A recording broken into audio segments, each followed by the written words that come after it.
bird on a tree. I'm just sitting here.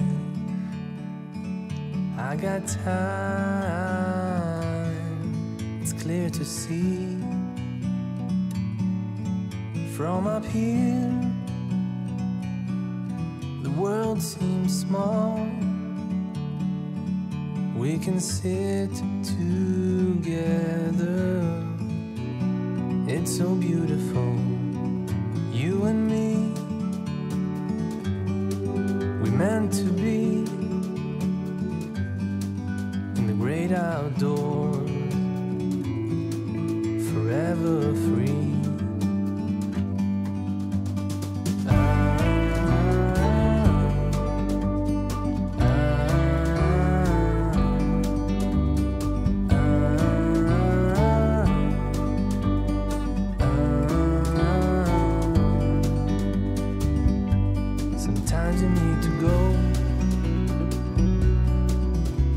Step back to see the truth around you. From a distance you can tell.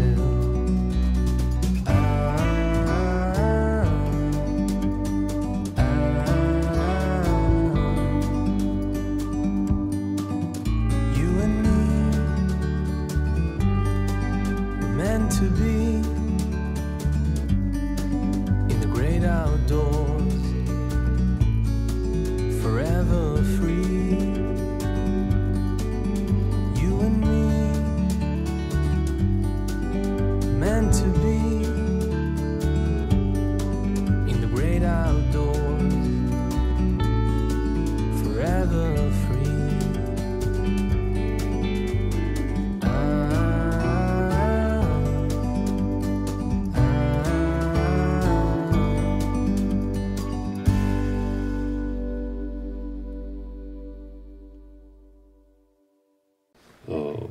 아주 시작법에 쫙쫙 맞췄네요.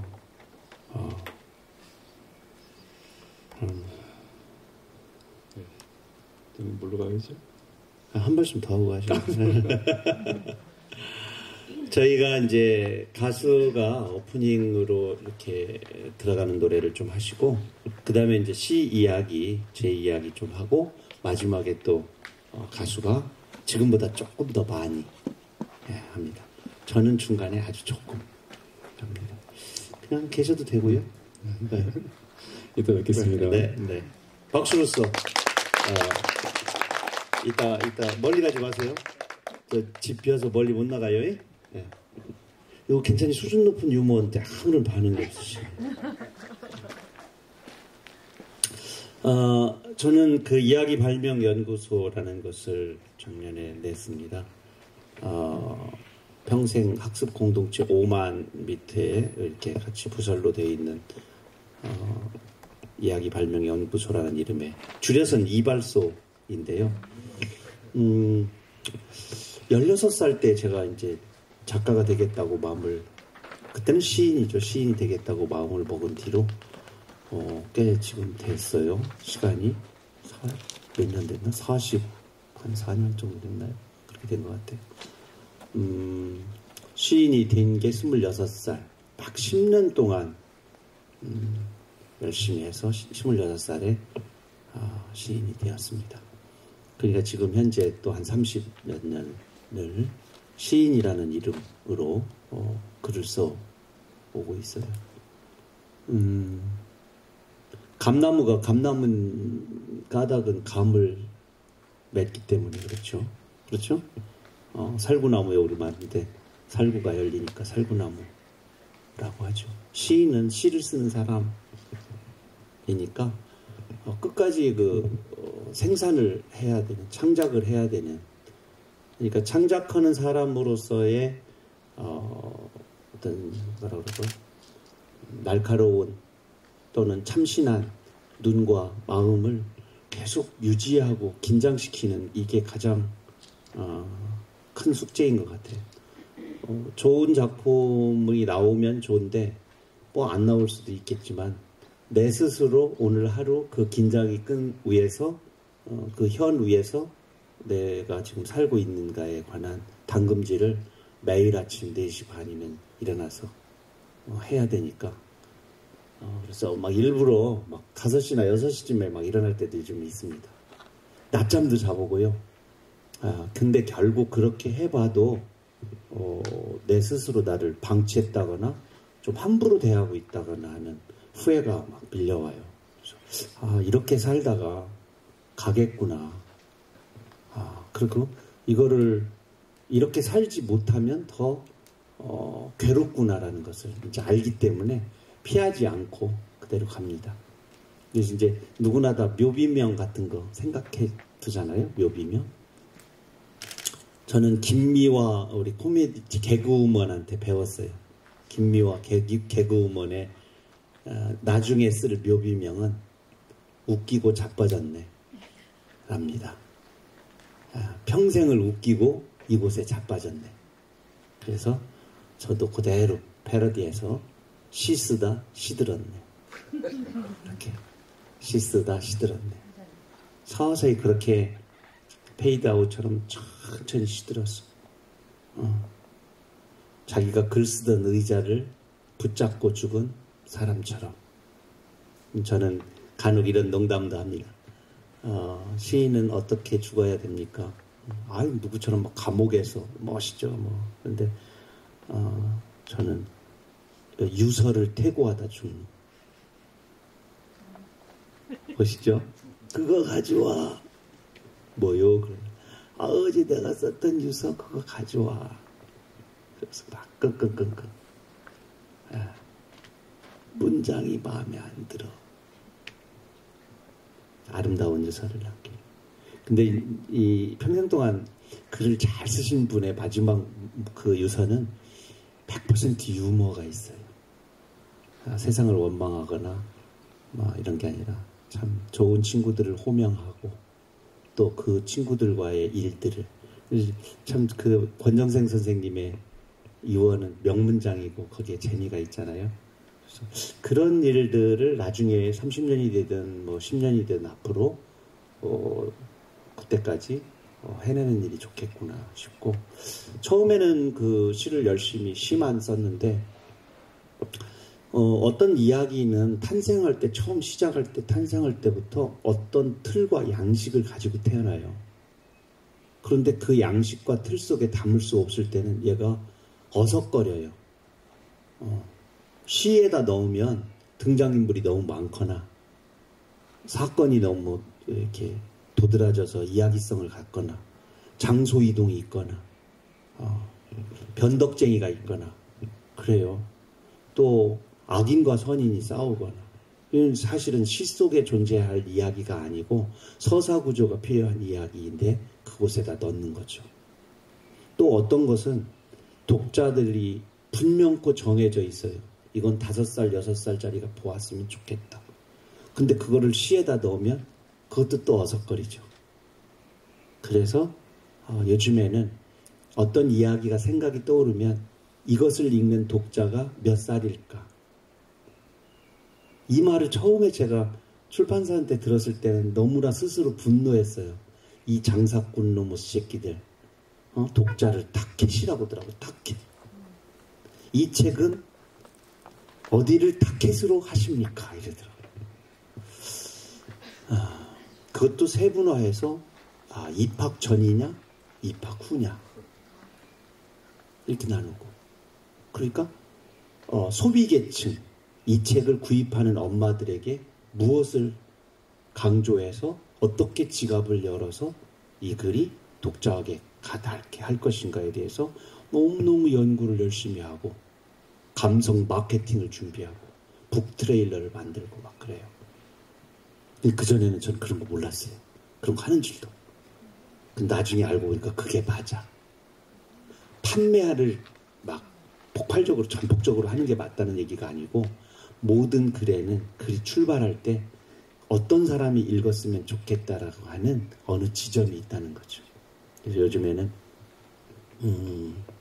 영유아, 또 어린이, 그림책, 동시, 동화, 산문, 시, 다양하게 열심히 쓰려고 그럽니다. 그래서 저는 작가라고 합니다.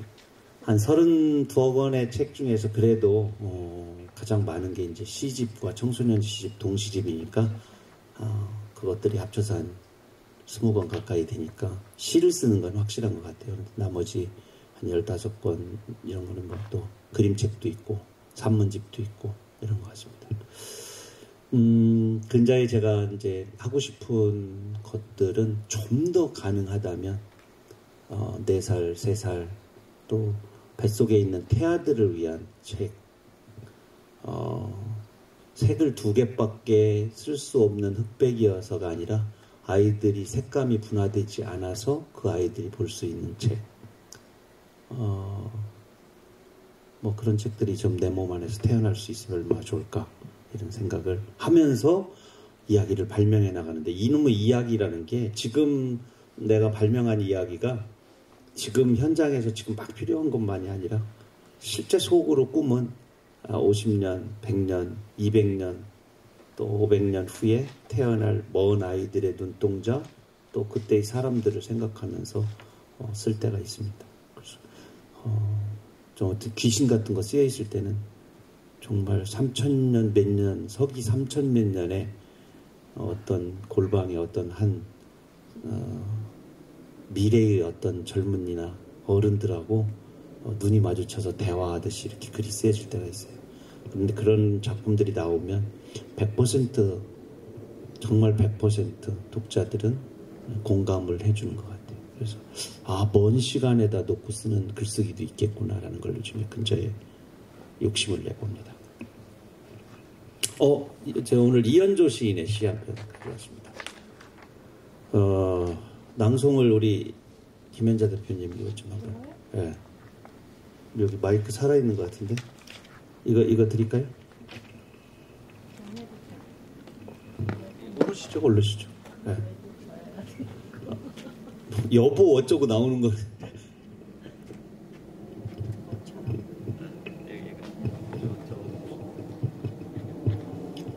안부전화 이현조. 여보, 엄마한테 별일 없는지 전화 좀 해봐. 왜 자기가 안 하고 맨날 나한테 시켜?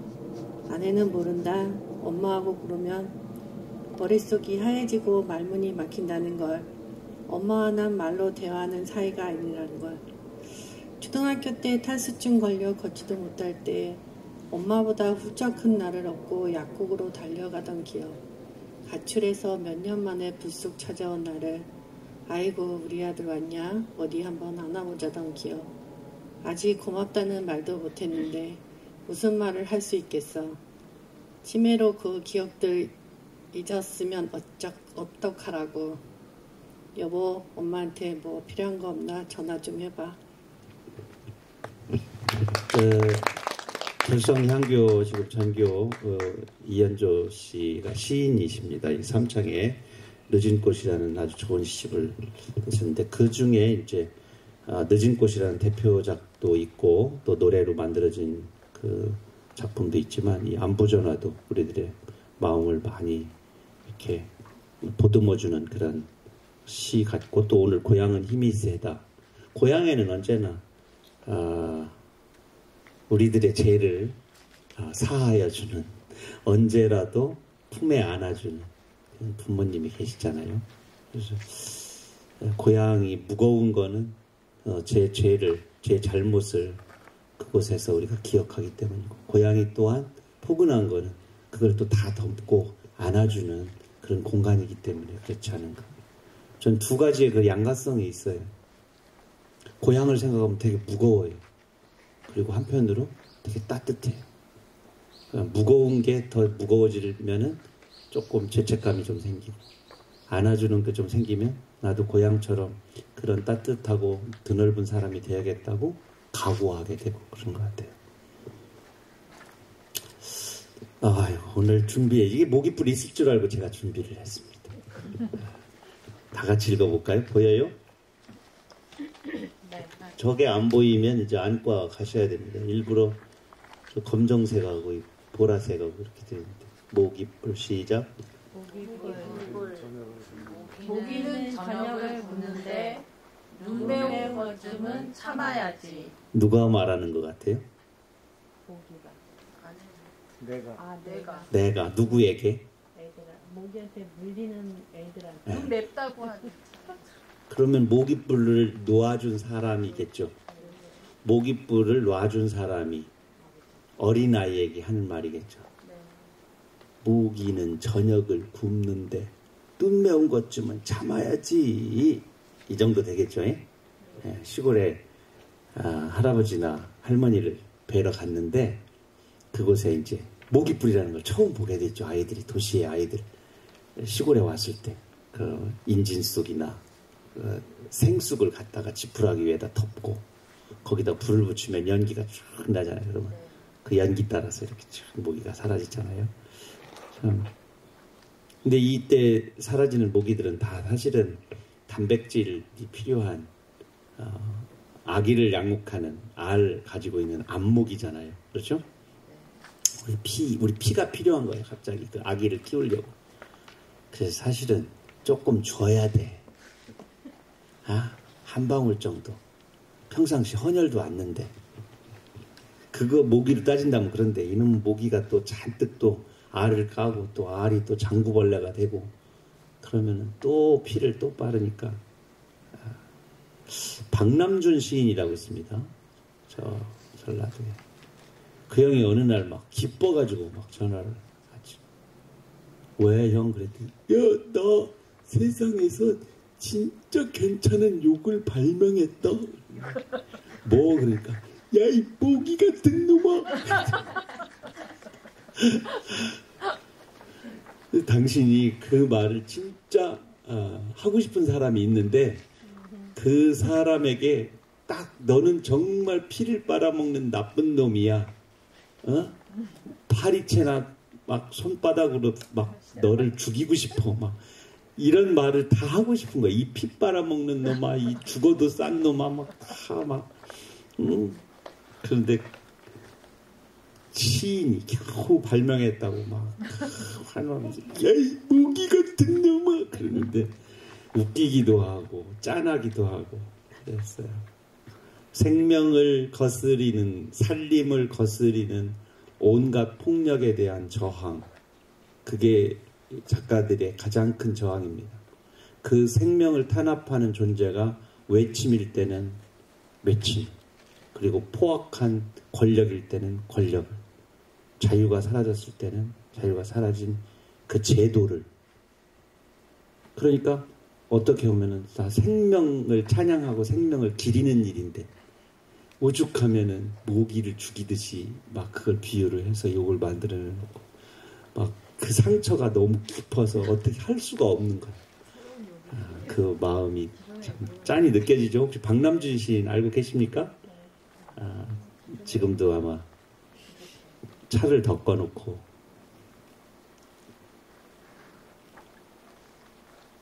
그 덩쿨 같은데 꽃이 이렇게 눌려 있으면 그 꽃 하나 이렇게 덩쿨해서 이렇게 해주고 오늘 하루 밥값 했다고 막 좋아하시고 그런 여리여리 하면서도 강인한 그런 좋은 시인입니다.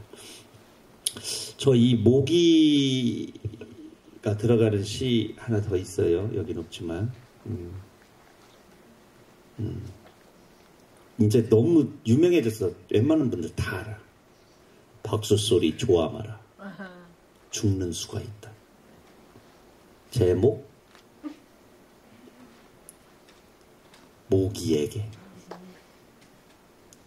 상상이 되죠? 모기에게 박수 소리 좋아 마라. 죽는 수가 있다. 이런 시를 써야지. 에이, 모기 같은 놈아. 없으면 이렇게 해도 됩니다.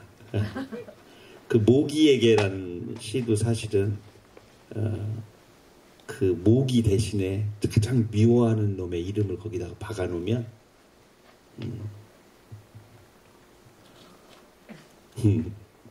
어떤 사람 떠올리죠?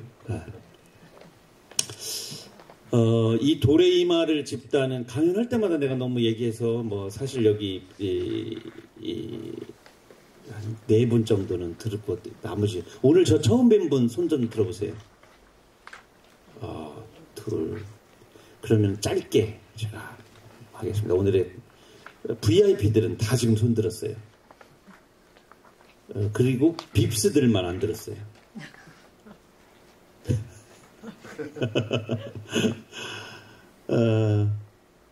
저는 어려서 이제 학교를 일찍을 가니까, 일찍 학교를 가서 6살에 갔으니까 잘 기억해 두세요. 제가 생일이 9월 5일이에요. 양력으로. 그러니까 얼마나 빨리 학교를 갔어요. 한 4.6개월 이렇게 태어난 지. 아이들이 막 돌멩이를 내 가방에다가 막 그렇게 넣는 거예요. 신장로를 오는데. 다른 애들 책보자기 갖고 다닐 때 나만 가방을 메서 더 그렇게 당했는지도 몰라요. 서울에 계신 작은아버지, 아까 말씀드린 그 돌아가신 작은아버지가 막노동을 해서 선물, 장족하라고 그러죠. 이렇게 선물한 건데, 아나멜칠이 되어 있는 그런 니스칠, 종이 가방에다 니스칠 되어 있는 그 정도입니다. 집에 오면 뭐 당연히 책 2권, 돌멩이 한 주먹 이렇게 되죠. 그러면 우리 어머니가 그걸 마루에다 뒤집어 엎고 이맛살을 찌푸린 나에게 빙긋이 웃어가면서 마룻바닥을 탁 치면서 한마디 하셔요. 네 잘못 아니잖아, 얼굴 펴. 이렇게. 네 잘못 아니잖아, 얼굴 펴. 이게 제가 주섬주섬 어린 날로 뒤돌아가서 가장 강력한 풍경과 문장을 떠올리면 첫 번째 문장이 이겁니다. 풍경 중에서 그 이후에 풍경이 하나 더 있긴 해요. 너무 강력해서 막 토할 지경인 적도 있었어요. 저보다 7살 아래인 여동생이 태어났는데, 그러니까 걔가 감기 걸려서 누워있을 때니까 아마 100일 조금 더 지났는데, 제가 그러니까 7살이나 8살 정도 됐을 거예요. 내가 코가 꽉 막혔어. 볼살이 트어지게 살이 쪄가지고 콧구멍이 너무 작아져가지고 성우원 공당무수라는 별명을 가지고 있었는데, 지금 그 목사하는 여동생입니다. 근데 가재 손수건이라고 그러죠. 그 기저귀 그 손수건, 그거를 따뜻한 물에다 적셔가지고 쫙 피더니 애 코에다가 이렇게 덮대요. 정아, 내 동생이 정아거든요. 이정아 코 위에다가 딱 덮더니 엄마가 입으로 그걸 쫙 빠는 거야. 입을 이렇게 벌리더니 쫙 빨아요. 근데 얘 콧구멍 속에 있는 그 노란 코, 정말 상상할 수 없을 만큼의 양과 더러웠어. 근데 그 안방 장판, 노란 장판 그 윗목에서 그렇게 해서 빠는 광경을 내가 옆에서 봤어. 너무너무 안 잊혀져, 지금까지도. 막 진짜 막 밥이 못 먹을 지경인데, 어머니는 그걸 한 번 한 게 아니라 몇 차례 더 하셨어요. 나는 막 고개 돌리고 몇 번 보다가 막 웩웩거리면서 나왔는데, 그 풍경이 우리 어머니에 대한 아주 강렬한 풍경 중에 하나입니다.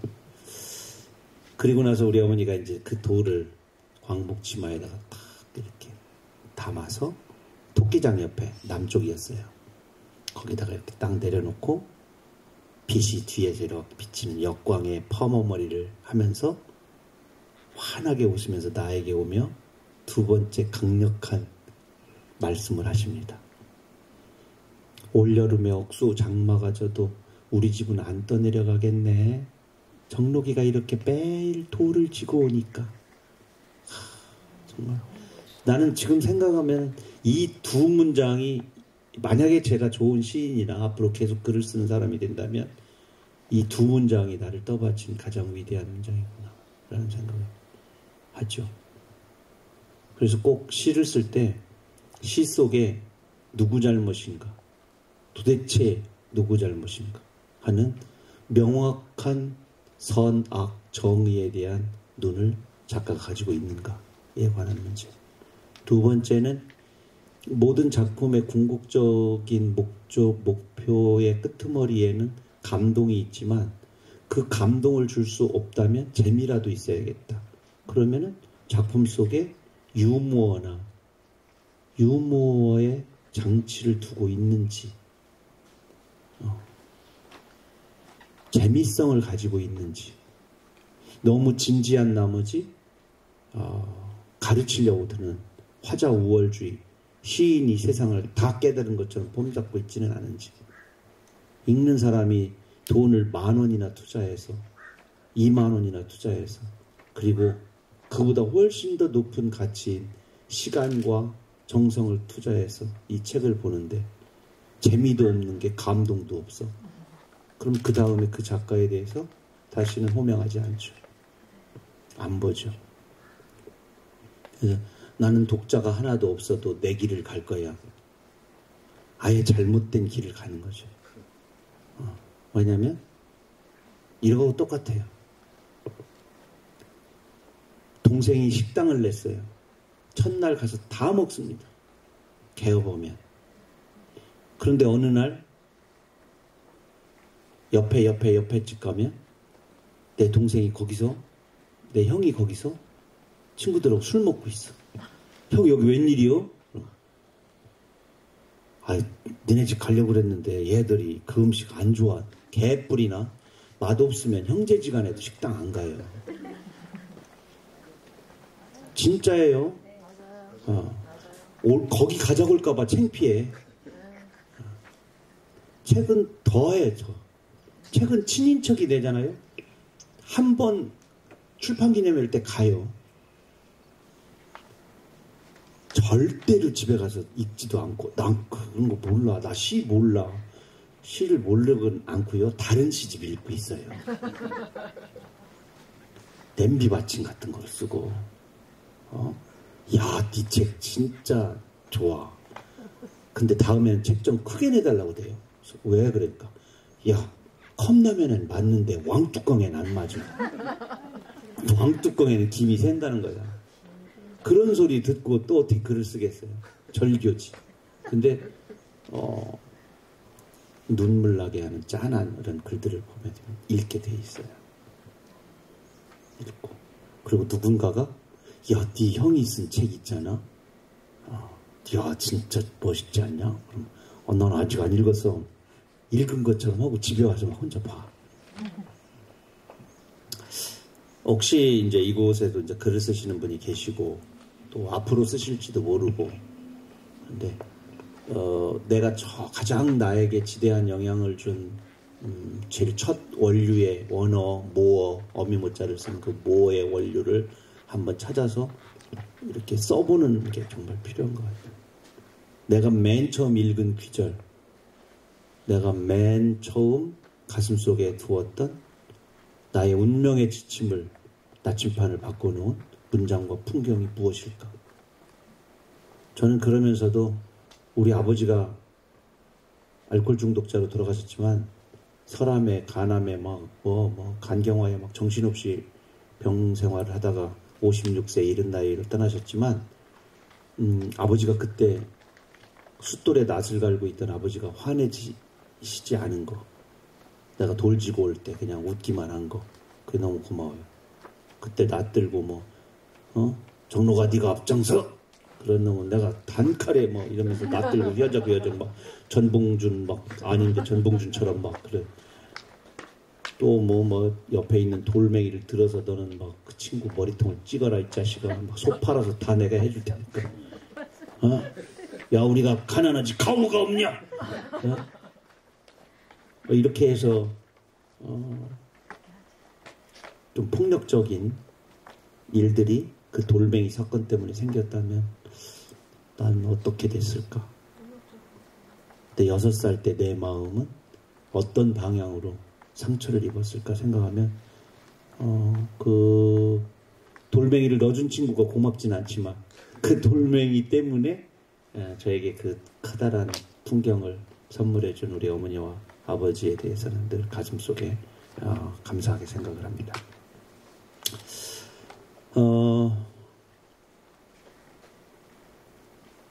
우리 어머니들이나 할머니들, 고향의 어르신들의 이야기를 이렇게 가만히 듣다 보면 기승전결이 없어요, 사실은. 그런데 어떤 한 대목을 탁 얘기하죠. 이 전복회 있잖아요. 이 전복회라는 게 이거 어렸을 때 비누곽으로 썼죠. 큰 거. 구멍도 뻥뻥 뚫려서 물도 잘 빠져. 옛날에는 전복 큰 거 있었어요. 자연산. 그 껍데기 하나씩. 거기에 다이알비누 알죠? 다이알비누를 딱 올려놓으면 다 안 들어가. 그래가지고 어느 정도 다르면 거기에 딱 맞추면서 이렇게 들어가죠. 그리고 우리 집은 지푸라기를 이렇게 물에 젖은 지푸라기를 이 전복회 밑에다 놨어요. 그래서 거기서 비누 국물이 빠져서 그 지푸라기에 쭉 배잖아요. 그거로 노쇠 그릇 닦았어. 정말 그러고 다시 깨끗이 지푸라기를 빨아서 그 밑에다 또 넣어. 그러면 또 비누 국물이 거기에 또 고이고 슬기롭게 이렇게 했던 것 같은데, 우리 어머니가 야 이렇게 전복회 보면 알지, 다 가슴 속에는 무지개가 떠 있어 이렇게. 그러면 제가 얼른 그걸 적죠. 우리 아버지 학교 제가 냈는데, 이 근방에서 가장 큰 그 용가리의 용의 울음을 들을 수 있는 가장 아름다운 곳은 서운산, 여기 청룡저수지. 거기 한겨울 얼어가지고 밑에서 조금 녹아가지고 얼음장하고 밑에 물 사이에 공간이 생겨서 그 공간 속에서 쫙쫙 움직일 때마다 소리 혹시 들어보셨어요? 그 용가리 울음소리? 그때 얼음을 깨가지고 뒤집어 엎으면 울뚝불뚝 하고요. 그 공간으로 공기가 움직이면서 쥐 하는 소리가 납니다. 그 소리를 제가 좋아해서 청룡저수지 봄에 2월달 바로 전에 1월 한 중하순 이때쯤에 많이 오고 택시 타고 간 적도 있습니다.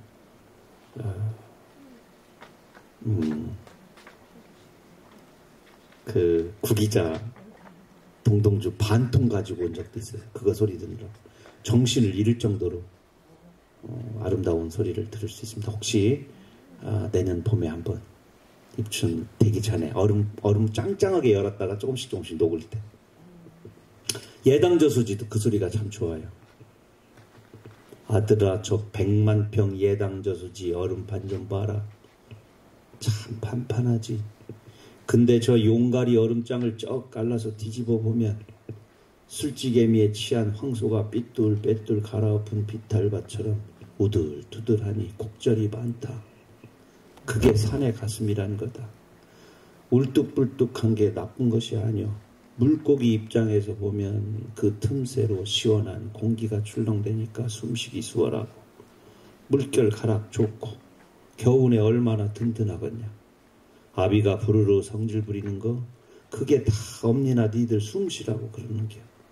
장작불도 불길 한번 솟구칠 때마다 몸이 터지지. 쩌렁쩌렁 소리 한번 질러봐라.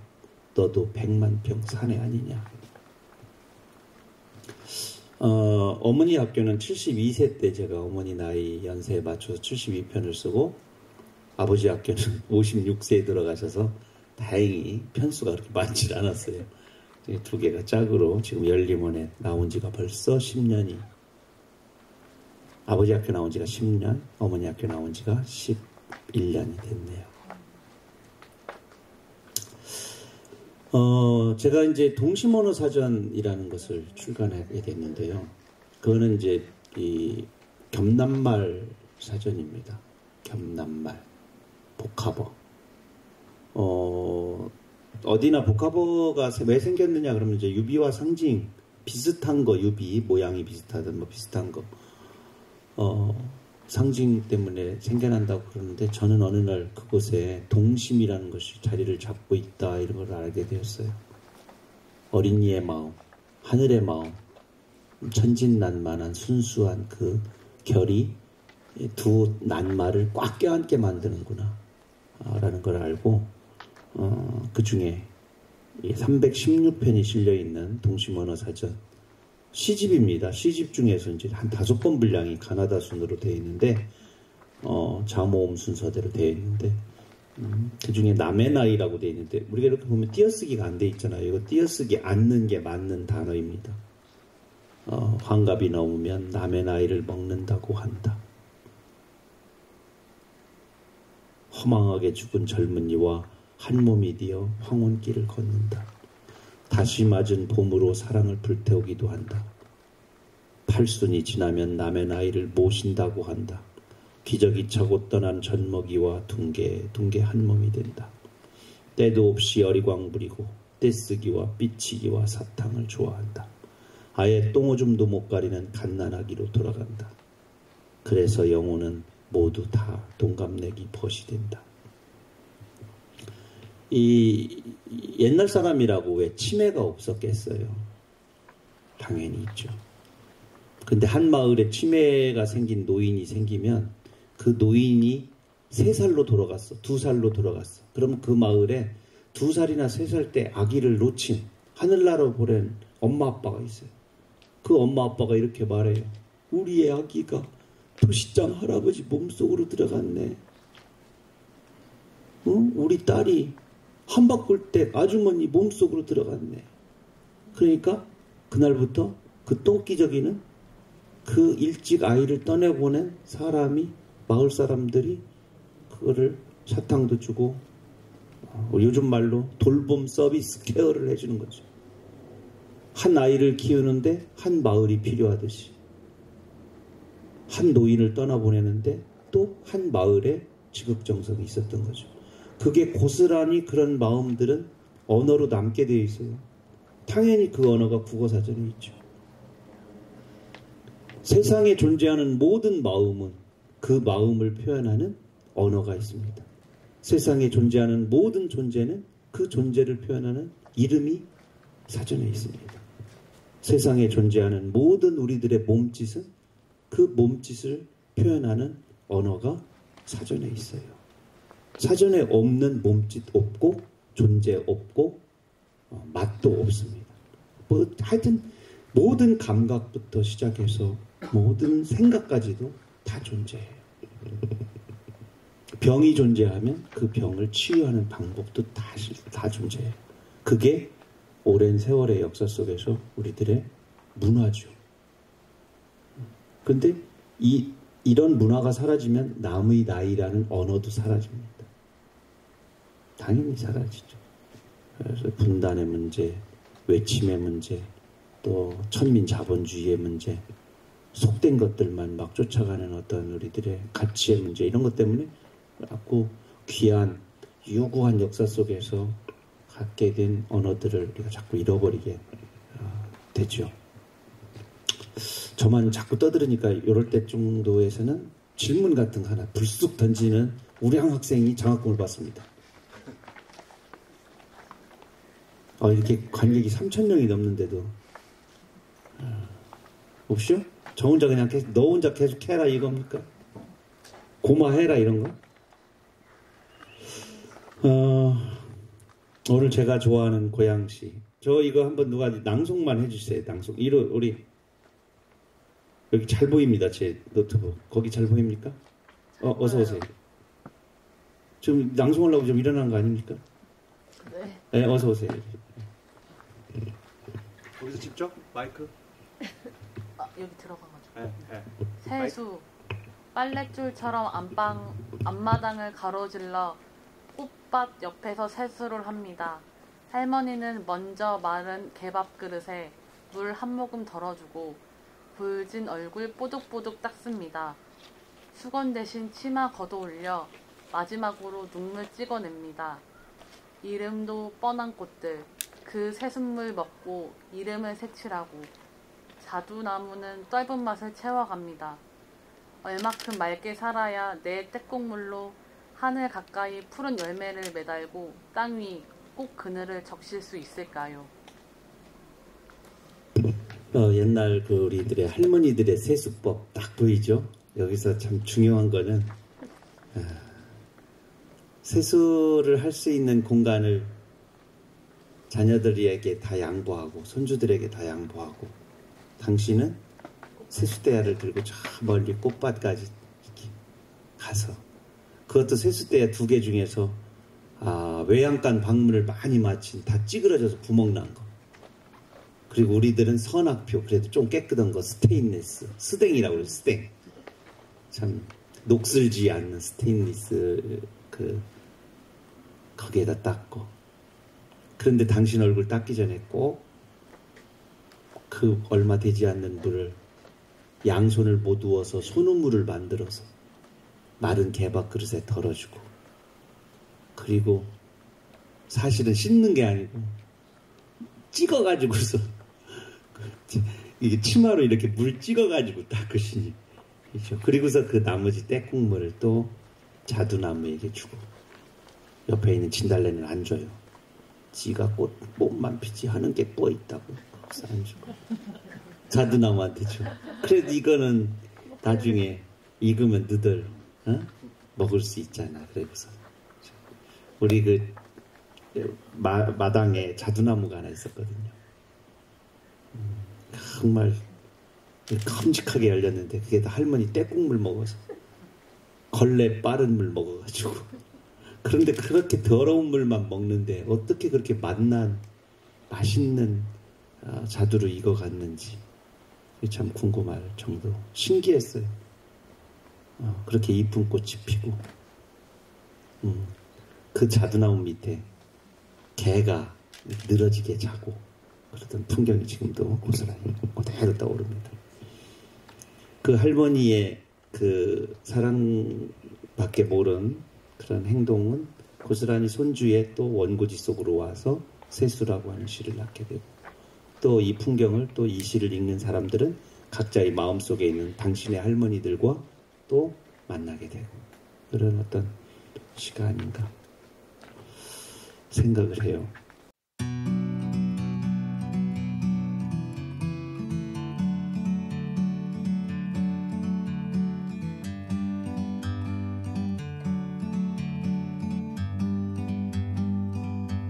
Like a bird on a tree,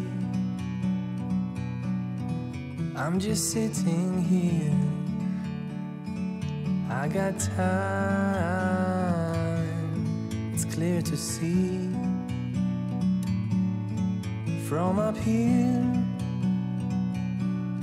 the world seems small. We can sit together. It's so beautiful, you and me. We meant to be in the great outdoors, forever free.